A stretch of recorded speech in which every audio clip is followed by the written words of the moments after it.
tie game late, and then it becomes that half-court possession-by-possession game. You and LeBron end up carrying the team to the win. What's the most key in those situations? Getting the shot at the rim. Me and Bron pick and roll is very effective. Put the defense in the bind, and he's a great passer where he can make the read to me, shoot the ball, or hit a guy on the weak side. Me and Dennis got it going early as well too. So late game, we want to get in pick and roll and find out how we can exploit the defense, be in rotations that they don't like, and make shots.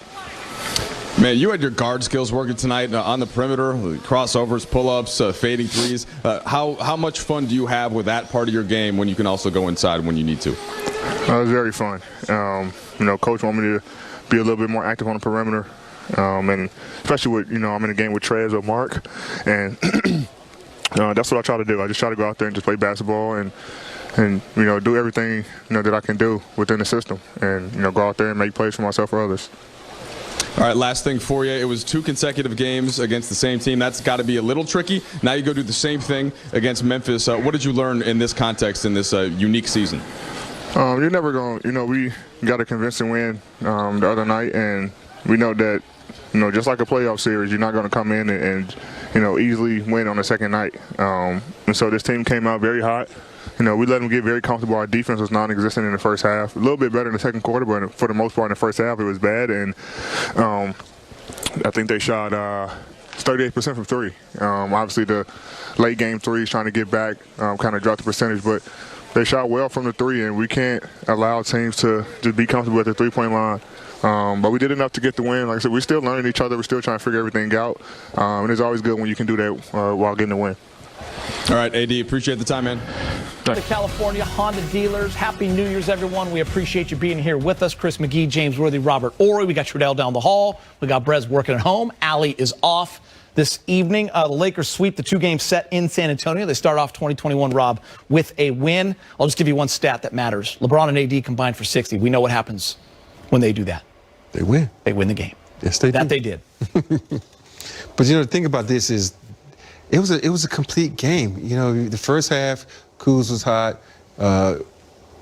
Schroeder was doing his thing. And that's the thing about this team. Like, they can take over in the first half with other people, but we know who's going to get the rock down the stretch. As you see, LeBron took over down the stretch. AD was crashing the board down the stretch. And that's the sign of a team, a complete team. They're still working out some kinks, but they're getting to be a complete team. There was a struggle win here tonight, but I'm still happy with the win. Yeah, it's not easy to beat a team twice in a row.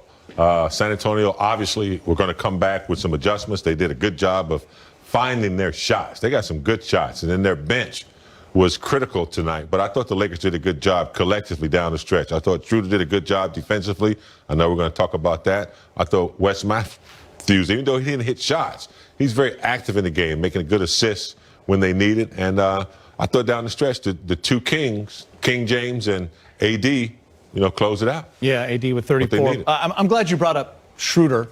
With KCP out, Dennis Schroeder stepping up big time down the stretch, Rob. Those final 3 minutes, the job he did on DeMar DeRozan, really impressive. Locked him down for a couple straight possessions. Oh, yeah. DeMar DeRozan is no easy task. This is the one on DeRozan, but he also locked down DeRozan as well. Yeah, he blocking shots and stuff like that. That's the thing that when you get engaged like that, excuse me, when you get engaged like that, it's going to make your teammates rise up and appreciate you more, because back in the day, guards weren't known to play defense like this, but down the stretch is what it counts. He locked up, he stayed in front, and people got to understand, DeMar DeRozan is one of the most prolific scorers inside the three that we've seen in a long time. But he was in him step for step, contesting shots, missed shot, he even shot an air ball. And then simultaneously, Rob, he hit a big three when they needed it. He can do both on both ends. He's going to be key as he continues to get used to the tendencies of his teammates. He'll be pretty good. Back to San Antonio. Anthony Davis, star of the game with Mike Trudell. When he plays, he delivers every time. Yeah, the one thing I heard from his interview there was I prepare. There's a lot that goes into that statement. I prepare. He always prepares no matter what. This first season here, he only played 55 games. They called him old, wrote him off. What did he do? He got back in the lab, started preparing again, getting his body ready, getting his mind ready. Wash King. And, he also prepares. I heard him say when he's available to play, he's always willing to get what he has. But I think even if he's not playing, I think he set the tone for what the team is supposed to do and how they're supposed to play. He's always leading, whether he's on the floor or whether he's, on the bench. So, yeah, I think the key word for him is preparation. So I'm not surprised at what his record has shown us over time. Getting to the finals as many times as he has, you're going to break some records if you continue to play that well. Yeah, the crazy part about this is nobody will say anything if this was the one guy in the league that says, oh, I need to load manage. Because he's played more minutes than anybody. He's played more playoff games than anybody.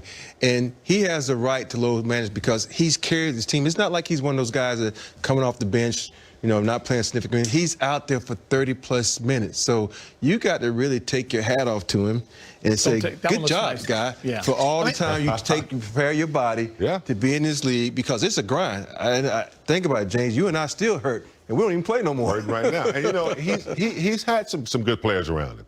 Irving in Cleveland. I'm not trying to take away from the supporting cast, but for the most part, he's done it all by himself, leading teams.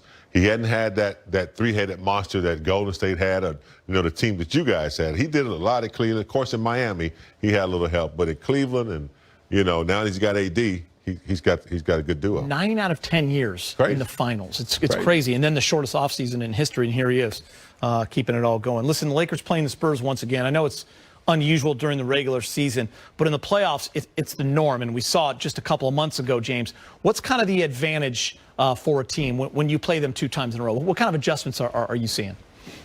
Well, the Lakers, snapped back from a loss, so, they were able to come into San Antonio prepared.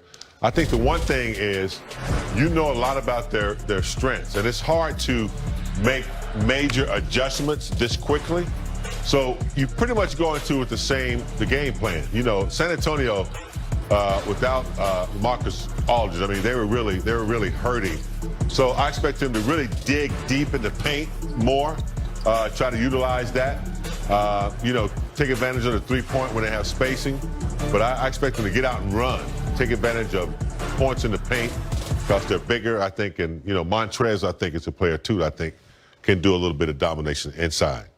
Yeah, the thing about playing a team back-to-back is like in the playoffs. You can make adjustments. You can see, okay, this is what we need to do better because they pretty much dominated the Spurs, but they could play better. There's room for improvement. And if you want to be a championship team, these are times that you say, hey, guys, let's exploit this, let's exploit that to make us better. So I'm looking at them to do what James just said, go inside and use Montrez because Montrez, even though he got a couple of his shots blocked, he was still a beast in the paint. All right, let's get you to Lakers reporter Mike Trudell, who joins us live down the hall to get you ready for the first game of 2021. Happy New Year's. Mike, how we doing? Hey, Happy New Year to you guys. Nice to see you from, what are you, about 40 feet away through the walls here? Yeah, around there. All right, here.